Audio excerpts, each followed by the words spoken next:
하나님 말씀 로마서 8장 6절 한 절입니다. 같이 읽습니다. 육신의 생각은 사망이요 영의 생각은 생명과 평안이니라. 앞으로 한 4번, 5번 정도 남았는데, 우리가 지난주에는 신령한 정서가 부패하는 경우에 대해서 우리가 살펴보았습니다. 왜 신령한 정서가 부패하게 되는지, 그 원인이 무엇인지, 그리고 그 상태가 얼마나 위험한 것인지, 그리고 또 그런 상태 가운데서 어떻게 해야 벗어날 수 있는지, 이런 내용들을 우리가 지난주에 살펴보았습니다. 오늘은 영적인 정서가 부패하는 것이 아니라 날마다 개선되고 진보하는 그런 상태가 어떤 상태인지, 그러니까 영적인 정서가 진보했다 또는 영적인 정서가 개선되었다라고 할 때 그 상태는 어떤 상태, 어떤 모습인가, 이런 내용에 대해서 살펴보려고 합니다. 그래서 그 영적인 정서가 날마다 진보한다고 할 때 그 상태는 어떤 모습을 띄어야 하는지를 먼저 살피고, 또 그 영적인 정서가 어떤 원칙에 따라서 진보하게 되는지, 그리고 영적인 정서가 어느 분량까지 이룰 수 있는가에 대해서 살펴보도록 하겠습니다. 우리의 정서가, 첫 번째로 우리의 정서가 이렇게 진보된 상태를 유지해야 된다라고 할 때 그 상태의 전형은 바로 예수 그리스도께서 소유하셨던 그 마음입니다. 마음은 정서의 좌소예요. 그래서 이 오웬 같은 경우는 마음과 정서를 이렇게 혼용해서 쓰기도 한다고 그랬잖아요. 마음은 정서의 좌소이기도 한데, 우리가 우리 안에 예수 그리스도의 마음을 품고 있다면 바로 그 상태가 우리가 영적으로 우리 정서가 진보되었을 때 띠게 되는 그런 모습이라는 것입니다. 그래서 영적으로 진보했다라고 할 때는 그 마음의 상태는 바로 예수 그리스도께서 품고 계셨던 그 마음의 상태다라고 할 수 있다라는 것이죠. 즉 예수 그리스도께서 하나님 아버지를 사랑하고 기뻐하셨던 그런 마음, 또는 죄인들을, 사람들의 영혼을 불쌍히 여기고 긍휼히 여기셨던 그런 마음의 상태를 우리가 품기를 애를 써야 한다라는 것. 그 마음의 상태가 바로, 그런 마음이 바로 예수님의 마음이었다라는 것이죠. 그래서 우리 정서도 그런 마음을 소유한 상태, 이게 영적으로 진보한 상태다라고 말할 수 있다라는 것입니다. 그래서 그리스도께서 자기를 부인하시고 세상을 경멸하시고 십자가를 기꺼이 지시려 하시고 하나님의 뜻에 따라서 행하고 고난을 받으려고 하는 그런 자원하는 심령을 보이셨는데, 우리도 그 주님의 본을 좇아서 그와 같은 마음을 품으려고 애를 써야 한다라는 것입니다. 이렇게 우리의 정서가 영적으로 새롭게 된 정서인지, 그래서 영적인 그런 사고의 대상인 영적이고 하늘에 속한 것들을 닮아가는 일이 우리 가운데 있는지 없는지를 이렇게 가르는 그 판단 기준은, 우리 마음이 이렇게 매사에 예수 그리스도의 마음을 본받는 것을 즐거워하는가 아닌가에 있다라는 것입니다. 우리 신앙이 자꾸 이렇게 어떤 그 행위 중심적인 그런 신앙생활을 하려고 하는 습성이 우리 가운데 있거든요.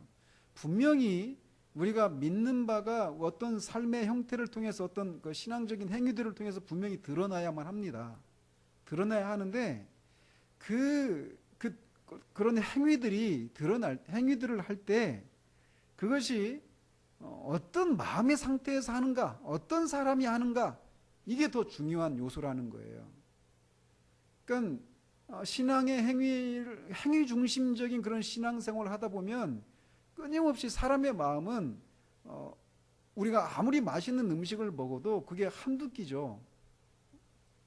집사님네는 아침 먹은 거 점심에 나오면 안 되잖아요. 근데 그 대부분 뭐 하루 이틀 먹으면 질려버린단 말이에요. 아무리 맛있는 음식도. 그래서 우리가 어떤 행위들을 하면 그 행위들을 하는 데서 오는 어떤 자기 만족과 어떤 그 신앙의 그 신앙생활하는 그런 기쁨들이 막 있을 수 있어요. 근데 그게 곧장 우리 마음 가운데서 시들해져 버리고 말아요. 그러면 또 그런 마음을 채우기 위해서 우리는 또 다른 어떤 행위들을 찾기 마련입니다. 그래서 끊임없이 우리 마음의 그 어떤 그 허함 내지는 어떤 자극들을 받기 위해서 끊임없이 새로운 행위들을 찾아가는 그런 신앙생활을 하기가 쉽다는 거예요. 그런데 분명히 말씀드리지만 그런 행위들이 분명히 나타나야 돼요. 야고보가 말한 것처럼 믿음이 있으면 행위를 통해서 그 믿음이 진실한지 아닌지가 드러나야 하니까 말이에요.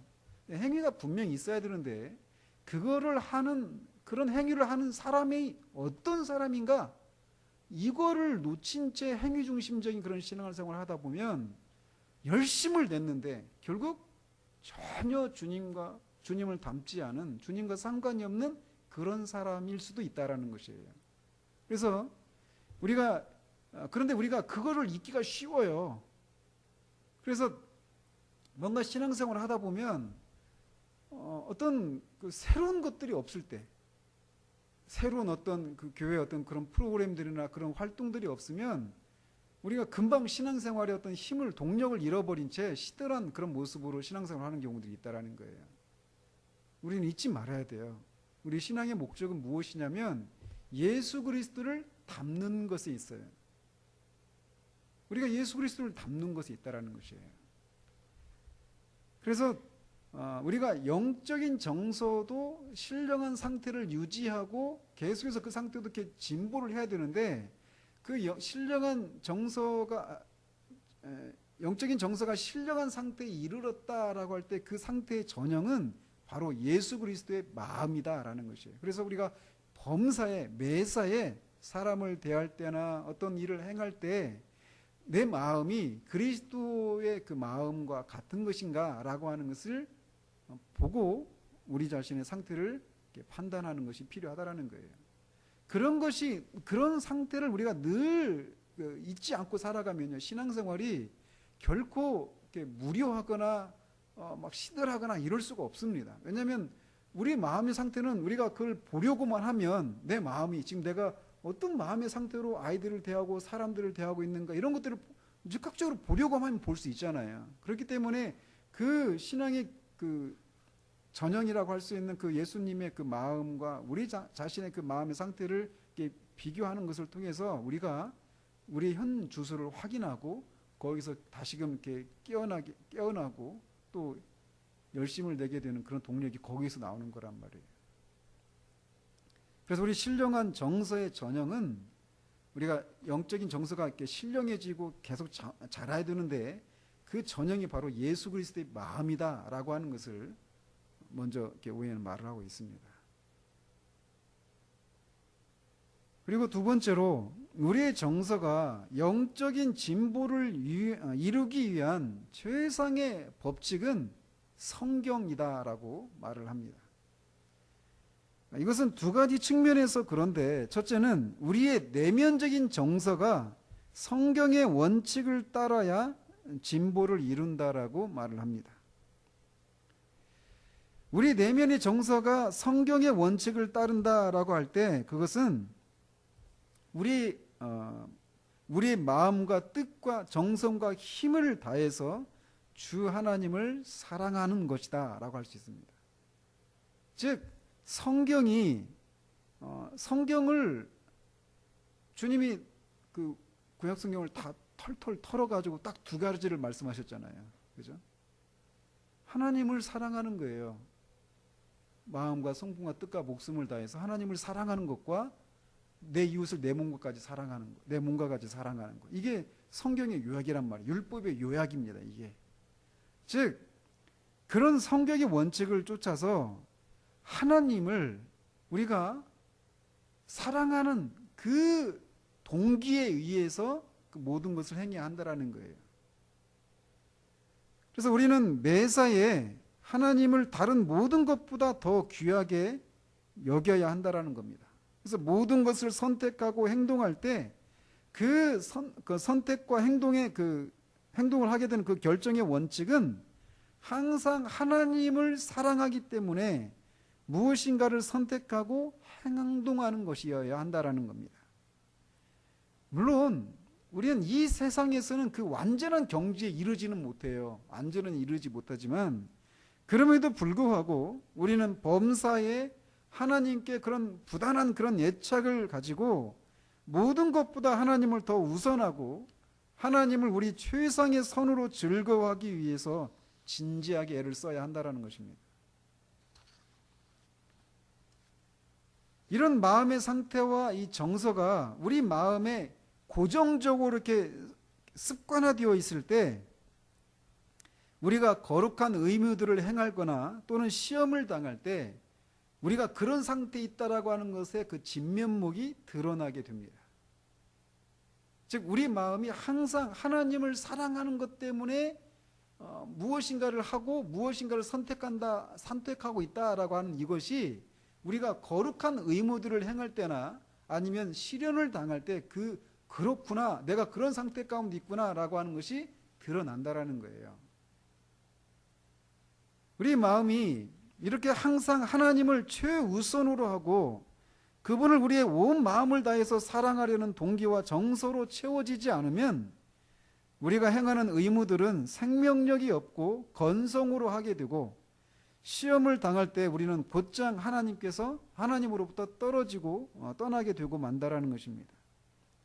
시험을 당한다라고 하는 것은 우리의 마음이 하나님으로부터 멀어지고 하나님께 속한 것들에 대한 그런 영적인 단맛을 잃어버려서 그 일들이 싫어지고 시들어지는 때가 바로 시험을 당할 때잖아요. 그렇죠?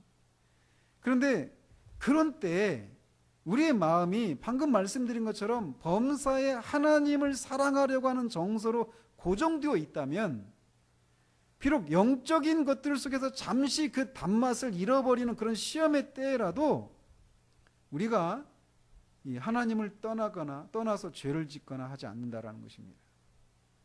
물론 이것이 쉽지는 않아요. 그런데 왜 우리가 막 마음에 하나님을 사랑하는 마음이 충만할 때 그걸 내가 충분히 느끼고 그것을 즐거워하고 있을 때 하나님의 뜻대로 행하는 것은 결코 어려운 일이 아닙니다. 결코 어려운 일이 아니에요.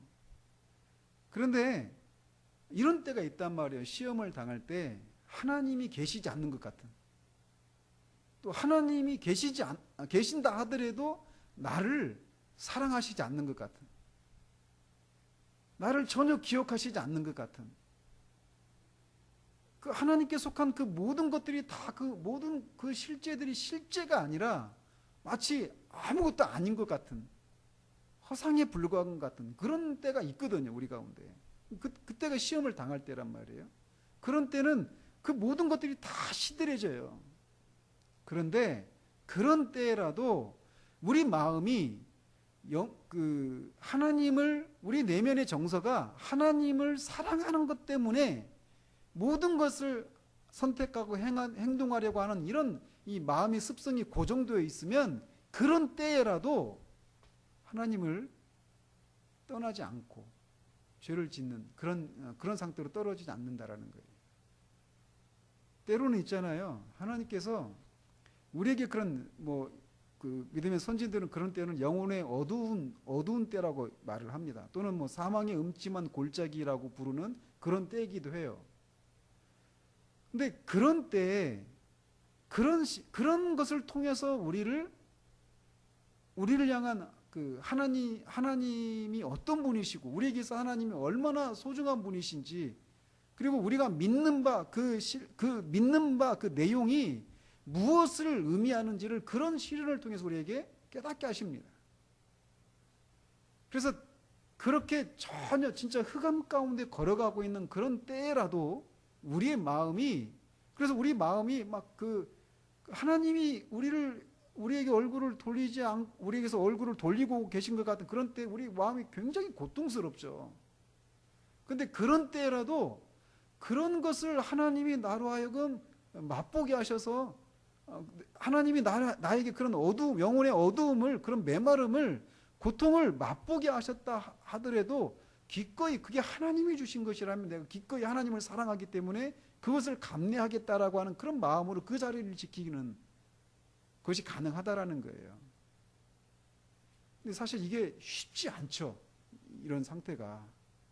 그런데 그런 것을 통해서 하나님 우리를 믿음의 훈련을 시키셔요. 그런 과정들을 통해서. 아무튼 이렇게 우리의 내면의 정서가 모든 것을 하나님을 사랑하는 것 때문에 그 모든 것을 행하려고 하는 그런 원칙을 따를 때 영적으로 진보를 하게 되는 거예요.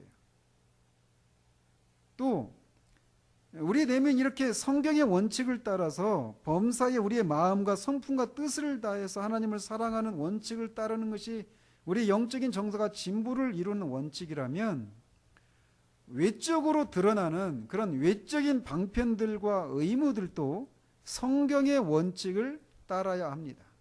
내면의 정서만이 아니라 외적인 방편과 의무들을 행할 때도 성경의 원칙을 따라야 돼요. 여기서 그 외적인 방편들과 의무들을 행할 때 성경의 원칙을 따른다라고 하는 것은 무엇이냐면, 성경의 원칙은, 그러니까 외적인 의무들을 행할 때 성경의 원칙이 무엇이냐면, 그것들을 행할 때 우리의 정서를 동요시키고 생동감 있게 감당해야 한다라는 것입니다. 그러니까 그 외적인 방편들이라고 하면 예배를 드린다든지 뭐 기도한다든지 묵상을 한다든지 성경을 읽는다든지 말씀을 듣는다든지 이런 것들이 아니겠어요? 근데 이런 것들을 할 때, 그런 것들을 행할 때 우리가 우리의 정서를 동요시키고 또 생동감 있게 그런 것들을 감당해야 한다라는 거예요. 이게 성경의 원칙이라는 것입니다. 그런데 왜냐하면 성경에서 이렇게 정한 이런 방식을 통해서만 영적인 정서가 하나님을 향해서 바르게 흘러갈 수 있기 때문에 이런 원칙을 따라서 외적인 방편들을 행해야 한다라는 거예요. 만약 이런 원칙에서 벗어나면 이상한 미신이나 광적인 모습을 띠게 됩니다. 그러니까 그 사람이 이를테면 어떤 참회를 한다, 회개를 한다라고 할 때 사람이 감당할 수 없는 방식으로까지 이 참회 행위를 할 수도 있어요. 또는 육체의 정욕을 죽이거나 죄를 죽이기 위해서 상상을 초월하는 행동들을 할 수도 있습니다. 성경의 원칙을 버린 채, 그러니까 육체의 정욕을 죽이고 죄를 죽이려고 하는 이런 노력들은 다 하나님 앞에서 경건하게 살려고 하는 그런 의도에서 하는 거잖아요. 그런데 그런 것을 행할 때 성경의 원칙을 따르지 않고 그런 것을 행하면 오히려 정말 사람이 감당할 수 없는 그런 지점으로 떨어지게 된다라는 거예요. 그러니까 중세 그 수도사들이 광야나 이런데 은둔자들이 막 그렇게 했잖아요. 은둔자들의 그 삶을 한번 읽어보십시오. 내가 그거를 그냥 다 그냥 어떤 그냥 완전히 잘못됐다 이렇게 완전히 매도해서 읽을 건까지는 아니에요. 분명히 잘못된 것이 있어요. 근데 그들의 동기 있잖아요. 그렇게 막 자신의 몸을 막 쳐서 복종시키고 막 했던 이런 것들이, 그렇게 하려고 했던 그 동기가 무엇인가를 우리가 주목할 필요가 있어요. 그들이 했던 것은 어쨌든 그들이 하나님과의 관계 속에서도 친밀함을 유지하고 경건한 삶을 살고자 하는 그런 동기에서 그런 일들을 했단 말이에요. 그런데 그런 외적인 그런 방편들을, 의무들을 행하면서 성경이 그런 것을 행할 때 우리가 정서를 우리가 이렇게 더 이렇게 활발하게 하고 생동감 있게 그런 것들을 감당해야 되는데 그것이 막 고통으로 다가오는 것이죠. 그런 외적인 행위들을 할 때. 그래서 외적인 방편을 외적인 의무들이나 외적인 방편들을 수행할 때도 성경적인 그런 원칙을 따라서 행해야만 영적인 정서가 진보할 수 있다는 거예요. 그렇지 않으면 진짜 미신이나 광신으로 빠지기 쉽다라는 거예요. 이렇게 영적인 정서가 신령하다라고 할 때 그 전형은 예수 그리스도의 그 마음과 같은 상태이고, 또 그 영적인 정서는 진보를 이루는데 그 진보의 원칙은 성경의 법칙을 따라야 한다는 거예요. 내면적으로는 하나님을 사랑하는 그 동기 때문에 외적인 그런 의무를 행할 때에는 그 정서를 동요시키고 생동감 있게 그 외적인 방편들을 수행해야 한다라는 이 원칙을 따라할 때 영적인 정서가 진보한다라는 것입니다. 세 번째로 영적인 그러니까 이렇게 우리가 성경의 원칙을 따라서 정서를 바르게 행사하고 거룩하고 부지런하게 사용하면 우리가 도달할 수 있는 어떤 그런 상당한 분량의 우리가 도달할 수 있다는 거예요. 물론 우리가 도달할 수 있는 그 분량이라고 하는 것도 어떤 절대적인 완전함을 말하는 것은 아닙니다. 이 땅에서는 완전함이 있을 수가 없으니까 말이에요. 그러나 어쨌든 하늘에 속한 것들을 바르게 행사하고 그것들에 우리의 정서가 점점 이렇게 동화되어 가면 우리의 마음의 상태가 그런 상태로 이렇게 그런 어떤 상당한 위치에까지 오르게 되는데, 그 상태는 세 가지 것들로 이렇게 고정된 모습으로 나타난다는 거예요. 상당한 분량이 이르렀다고 할 때 그 모습이 세 가지 모습으로 나타난다는 것입니다. 하나는 무엇이냐면, 영적이고 하늘에 속한 것들이 제시될 때마다 마음이 준비가 되어 있어서 이런 것들에 즉각적으로 반응한다라는 것입니다.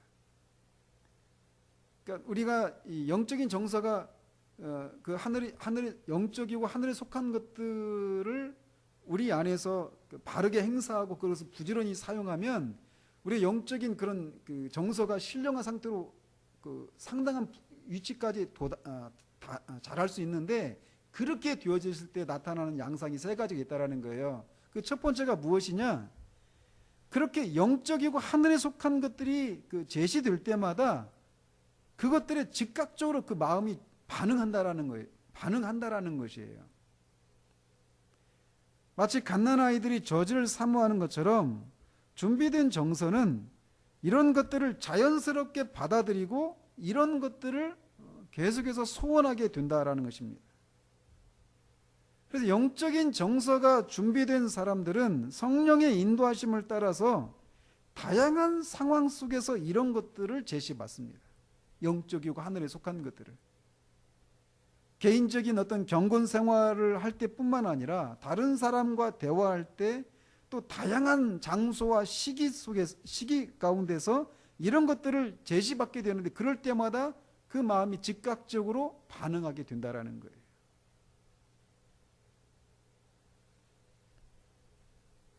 성경이나 또 다른 사람들과의 그런 교제를 할 수도 없는 그런 상태, 또는 외적인 의무들을 행할 수 없는 그런 상황 속에서조차도 그들은 성령의 인도하심을 따라서 영적이고 하늘에 속한 것들을 생각하고 그것들 속에 담겨 있는 것들을 접할 수 있는 기회들을 그런 도무지 그런 영적이고 하늘에 속한 것들을 접할 수 없는 것 같은 그런 상황 속에서도 그런 것들을 접할 수 있는 기회를 부여받는다라는 거예요. 그리고 그것들에 즉각적으로 반응을 합니다. 이것은 훈련의 과정을 요하는 것이에요. 이것도 마치 왜 맹인들이 날마다 손끝을 막 사포로 간다고 그러잖아요. 점자를 읽기 위해서. 이게 안 갈면은 무뎌져 가지고 점자가 안 읽힌대요. 그래서 이렇게 그 손끝을 막 사포로 간다고 그래요. 하루에 한 번인지 뭐 며칠에 한 번인지 모르겠지만 이 민감한 상태를 유지해야 점자를 읽을 수 있다고 합니다. 그런 것처럼 영적으로 새롭게 된 그 정서를, 그 마음을 영적이고 하늘에 속한 것들을 감각할 수 있도록 준비된 마음은 그런 것들을 접할 때마다 즉각적인 반응을 보인다라는 거예요. 영적으로 예민해져서, 민감해져서. 그러나 이와 반대의 경우에는 영적이고 하늘에 속한 것들을 묵상하고 접할 수 있는 가장 가깝고 직접적인 그런 자리 가운데 있으면서도 이런 것들의 마음이 전혀 반응하지 못하게 된다라는 거예요. 그러니까 예배 가운데 있어요. 성경을 읽고 있어요. 기도하고 있어요. 묵상하고 있어요. 다 영적이고 하늘에 속한 것들을 접할 수 있는 그런 방편들이잖아요. 그런 것들을 하고 있으면서도 그 영적이고 하늘에 속한 것들에 반응할 수 없는 그런 상태가 될 수 있다는 거예요. 그 마음이 준비가 안 되어 있으면. 그런데 영적으로 영적인 정서가 진보해서 신령한 그런 위치에 다다르게 됐을 때 첫 번째 반응이, 첫 번째 모습은 그런 것들에 즉각적으로 반응하는 모습으로 나타난다는 거예요. 마치 주님이 그 요한복음에서 내가 아버지를 영화롭게 했사오니 나를 이렇게 영화롭게 해달라고 한 이런 기도에 즉각적으로 하나님이 응답하셨잖아요. 내가 이미 너를 영화롭게 했다 이런 말씀을 하셨잖아요. 근데 어떤 사람은 그거를 천둥 소리로 들은 거예요. 그러니까 그 영적이고 하늘에 속한 것들을 접하는 현장에 있어요. 똑같이. 근데 어떤 사람은 그것을 통해서 그 영적이고 하늘에 속한 것들에 담겨있는 그 참맛을 알아봐요. 맛보고 즐거워해요. 그런데 다른 사람이 그게 천둥소리로 들리는 거예요. 그러니까 영적으로 우리가 진보를 이뤄서 신령한 상당한 분량이 이르렀을 때 우리가 이렇게 영적인 것들에 즉각적으로 반응하는 그런 모습으로 나타난다라는 거예요. 두 번째로는 부단하게 그런 식으로 조정된 그런 정서는 영적인 것들 속에서 어떤 맛과 즐거운 풍미와 향을 발견한다는 것입니다. 즉 영적인 것들 속에서 주님의 자비하심과 하나님의 선하심을 맛보아요. 하나님과의 교제 속에서 어떤 달콤함을 맛보게 된다는 것입니다. 환난이나 어떤 억압으로 인해서 정서가 많은 시련을 받아도 영적인 것들이면 무엇이든지 다 달게 느껴지기도 한다라는 거예요. 여러분, 저는 종종 그런 기도를 드리거든요. 하나님 앞에. 그러니까 제가 가장 무서워하는 때가 어떤 때냐면 제 안에서 아무런 일도 일어나지 않을 때예요. 무감각할 때죠. 하나님을 향해서.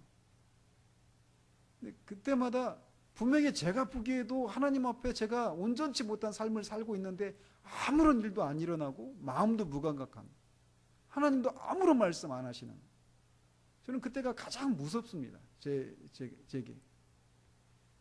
그럴 때 제가 하나님 앞에 기도하는 게 뭐냐면, 하나님 저를 꾸짖으셔도 좋으니까, 저를 때리셔도 좋으니까 뭐라도 말씀해 주십시오. 근데 그럴 때 하나님이 우리를 책망하실 때 그 책망이 답니다. 하나님의 침묵보다 하나님이 우리를 책망하시고 때로는 채찍을 때리시고 징계하시고 이게 훨씬 더 달아요.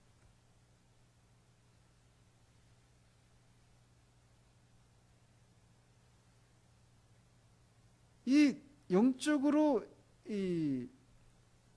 준비된 그 마음은 이런 식으로 어떤 영적인 것들 속에 있는 그 맛과 어떤 그 향기를 맛보고 냄새 맡는다라는 거예요. 정서가 영적으로 새롭게 되지 않은 사람들은 영적인 것들의 맛을 느낄 수 없습니다. 특히나 시련이나 어떤 십자가와 같은 것들에서 그들은 절대로 어떤 맛이나 어떤 향을 맛보거나 맡을 수가 없어요.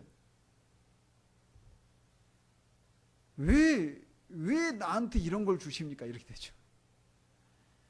그러나 영적으로 새롭게 되고 그 새롭게 된 정서를 부단히 갈고 준비된 사람들에게 십자가와 고난은 주님의 위장된 축복이라고 하는 것을 발견합니다.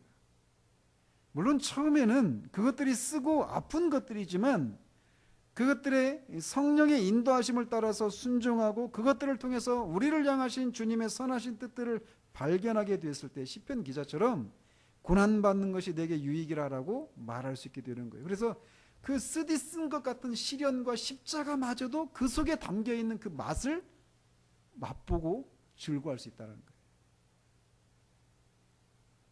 영혼이 세상에 속한 것들로 가득 차서 이 세상을 사랑하는 것으로 충만할 때, 또는 영적인 질병에 걸려서 그 영적인 것에 대한 미각을 상실하게 되거나, 아니면 어떤 죄로 인해서 우리 영적인 미각이 부패하게 되면 하늘에 속한 것들이 맛이 없어지고 향을 맡을 수도 없게 됩니다. 이렇게 영적으로 우리가 부단히 그 마음을 갈고 닦아서 어떤 분량에 이렇게 도달하게 됐을 때 나타나는 두 번째 특징은 그 영적인 것들 속에서 어떤 맛과 향내를 맡을 수 있게 된다는 거예요. 세 번째로는 그 정서 속에서 모든 은혜들이 안전하게 보존이 되어서 모든 경우에 활동을 개시할 채비를 하고 있게 된다라고 우연히 말을 합니다. 이게 무슨 말이냐면 하나님께서 은혜를, 말씀을 통해서 은혜를 이렇게 주시면 이 정서라고 하는 그 은혜의 창고에 그것을 차곡차곡 쌓아놓고 그걸 보존한다라는 거예요. 그 은혜를. 그리고 그래서 그 정서는 은혜의 창고예요. 하나님이 주신 은혜의 창고. 그래서 그 정서가 믿음의 빛이나 지시를 받아서 언제라도 활동할 준비를 하고 있다라는 것입니다.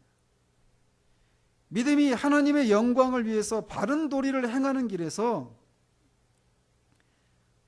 어떤 일을 감수해야 되겠다라고 이렇게 판단을 하게 되면 정서는 쌓아놓은 그 은혜 창고를 이렇게 개방해서 그 믿음이 이런 일을 해야 되겠다, 이런 일을 감수해야 되겠다 말하면 그 일을 할 수 있도록 은혜를 제공한다라는 거예요. 그 정서에 쌓아놓은 그 은혜들을 풀어놓는다라는 것이죠. 그러니까 이런 것들이, 그러니까 주님이 우리에게 무엇인가를 순종을 요구하실 때 거기에 반응하는 속도가 즉각적이죠. 이런 상태가 되면. 그래서 주님의 뜻이 내가 품은 뜻이 되기도 하는 이런 것들이 우리의 정서가 영적이고 하늘에 속한 것들을 향해서 일치를 보이고 있을 때 도달하게 될 그런 모습들이라는 거예요. 세 가지 말씀드렸죠. 하나는 영적이고 하늘에 속한 것들에 마음이 즉각적으로 반응한다라는 것이에요. 또 하나는 그것들 속에 있는 그런 맛과 향내를 맡을 수 있다라는 거예요. 세 번째는 그 은혜, 그 정서에 은혜가 쌓여 있어서 믿음이 이것을 해야 되겠다라고 감지를 하면 그것에 즉각적으로 반응하고 행동할 수 있도록 은혜를 제공하는 그런 상태가 된다라는 것입니다. 이게 우리가 바라는 상태 아니겠어요? 그죠? 그래서 우리가 영적으로 방황하고 그 하나님과의 그런 교제 가운데 그런 때는 단절을 느끼고 그것으로 인해서 고통을 받는 것은 아직 이렇지 못한 우리 현실이 있기 때문이다라고 그렇게도 말할 수 있는 것이죠.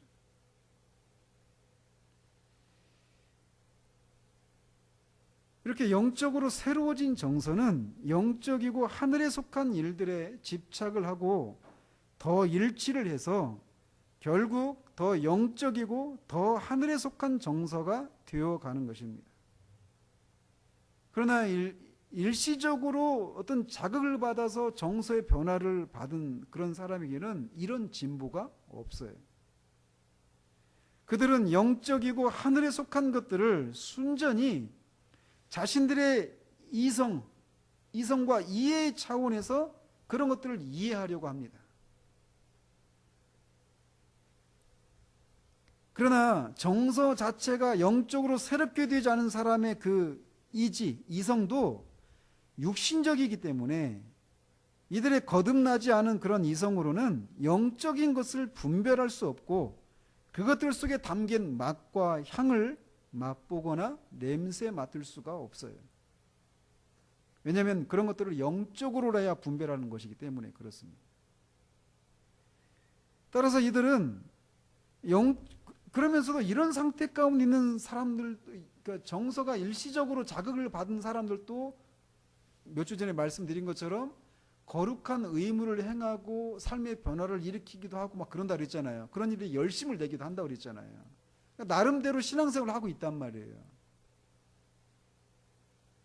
그런데 그 신앙생활 할 때 그 안에는 어떤 생각들을 품고 있느냐면 그들은 영적이고 하늘에 속한 것들에 대해서 헛되고 어리석은 그런 상상과 공상으로 대체하고 있다는 거예요. 그러니까 영적인 것에 대해서 하나님의 사랑에 대해서도 영적으로 새롭게 된 사람들이 알고 있는 그런 개념이 하나님의 사랑이 아닌 거예요. 거듭나지 않은 그런 이성을 가진 사람이 생각하는 하나님의 사랑을 생각하는 것이죠.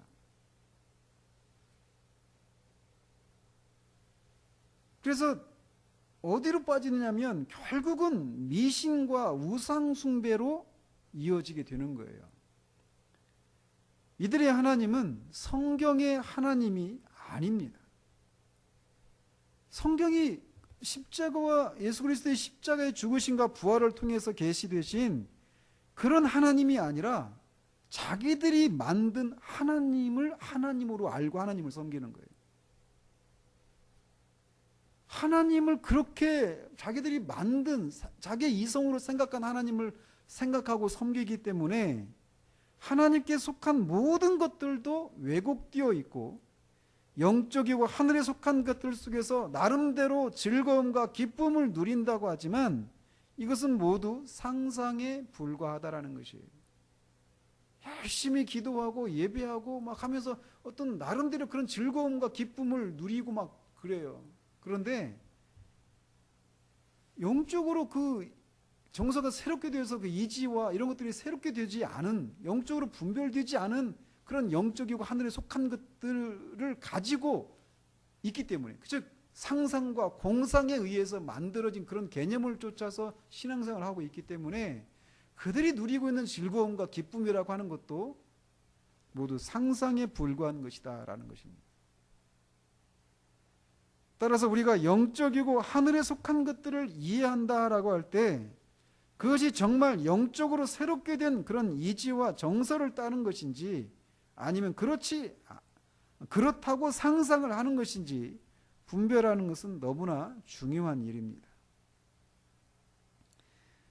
본질적인 그런 변화가 없는 이지와 정서는 영적이고 하늘에 속한 것들을 나름대로 판단하고 생각합니다. 그리고 그런 판단 위에서 나름대로의 신앙생활을 합니다. 그렇다고 해서 그런 상태 가운데 신앙생활하고 있는 그런 사람들이 그냥 막 시들해 있고 뭐 풀이 죽어 있고 막 생기도 없다 이렇게 말할 수도 없어요. 겉으로 보면 굉장한 열심을 가지고 신앙생활을 할 수도 있습니다. 마치 잎이 무성한 무화과 나무가 멀리서 볼 때는 열매가 있는 것처럼 보였던 것처럼 말이에요. 그래서 그들도 나름대로 열심을 내고 나름대로 영적인 것들을 행하는 데서 기쁨과 즐거움을 맛본다고도 생각합니다. 왜냐하면 우리 지성이 어둡기 때문에 미혹의 영인 그 악한 영은 얼마든지 사람을 속일 수 있거든요.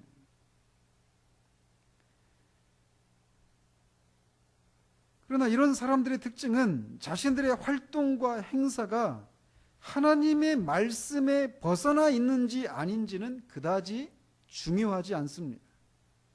그들은 그저 자신들의 신앙 행위에 만족을 하고 있는 거예요.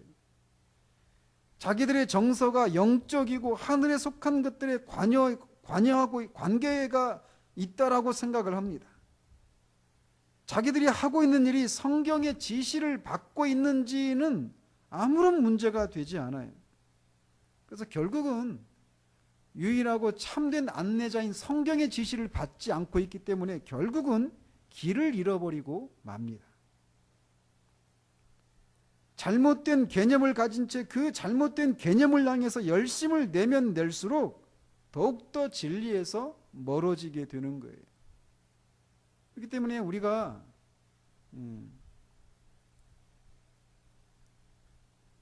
그래서 영적으로 새롭게 된 그런 이지와 정서를 가지지 못한 사람들은 영적이고 하늘에 속한 것들을 육적이고 새롭게 되지 못한 그들의 정서에 맞는 그런 개념들과 형상들을 통해서 그런 것들을 표현하라고 합니다.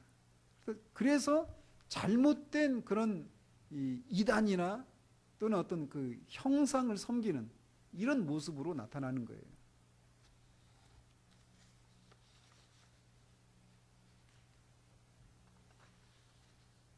영적으로 새롭게 된 정서 속에서는 그리스도의 인격이 항상 그 중심에 있습니다. 그리스도는 영적으로 새롭게 된 자들에게 성령으로 말미암아 생명과 빛과 존재를 주시는 분이십니다. 하나님 아버지도 당신의 그 아름다움과 당신의 그 성품을 그리스도를 통해서 우리에게 보여주십니다. 그래서 그리스도는 보이지 않는 하나님의 형상이에요. 하나님이 어떤 분이시냐? 그리스도를 보면 되는 거예요. 그 예수 그리스도가 하나님이시잖아요. 하나님, 보이지 않는 하나님을 육체를 통해 육체로 나타나신 하나님이 바로 예수 그리스도란 말이에요. 그래서 그리스도를 보면 하나님이 어떤 분이신지를 알 수 있어요. 하나님은 그렇게 아들을 통해서 당신 자신이 어떤 분이신가를 보여주셨단 말이죠. 즉 그리스도는 신자들에게 하늘에 속한 모든 좋은 것들이 담겨있는 큰 바다와 같아요. 그래서 그리스도는 자신 안에 있는 하나님께 속한 모든 것들을 성령님을 통해서 우리에게 주십니다. 따라서 새롭게 된 정서는 다른 영적인 것들에 대해서처럼 그리스도와 그리스도에게서 파생되는 모든 것들의 애착을 느낍니다. 영적으로 새롭게 된 정서는 그리스도 밖에서는 어떤 안정도 찾을 수 없어요. 영적으로 새롭게 된 정서는 그리스도의 아름다움에 참여함으로 말미암아서만 온전한 것을 누리게 되는 것이죠. 따라서 한 사람의 정서가 일시적으로 변화된 사람이냐 영적으로 새롭게 변화된 사람이냐의 차이는 그리스도에 대한 그들의 생각과 반응에 의해서 결정이 되는 거예요. 영적으로 새롭게 되지 못한 사람들은 그리스도의 인격의 탁월하심과 영광에 대해서 무관심하거나 심지어는 적대시합니다. 몇 주 전에도 말씀드린 것처럼 일시적으로 정서가 자극을 받아서 이렇게 정서가 이렇게 일시적으로 변화된 사람들에게 그리스도는 필요 없는 존재예요. 왜 그렇죠? 그들이 거룩한 의무를 행하는데 두 가지 이유 때문에 그렇다 그랬죠. 그런 거룩한 의무를 행하는 것을 통해서 하나님으로부터 인정을 받으려고 하는 거예요. 그게 뭡니까? 그게 자기 의잖아요. 그러니까 그리스도가 필요 없어요. 그들에게 있어서는. 그리고 그런 것을 통해서 사람들의 칭찬을 받으려고 하는 그런 목적으로 거룩한 의무들을 행하는 데 열심을 낸다고 말씀드렸잖아요. 그렇기 때문에 그들에게는 그리스도가 필요가 없습니다. 그래서 그리스도가 그들에게 절대적이지 않아요. 그래서 심지어는 그리스도를 통하지 않고도 구원을 받을 수 있다라고 말하는 사람까지도 있어요. 구원 받았다고 하는데. 왜냐하면 모르니까 그런 거예요. 그 정서가 일시적으로 그냥 자극을 받은 것에 불과하기 때문에 그래요.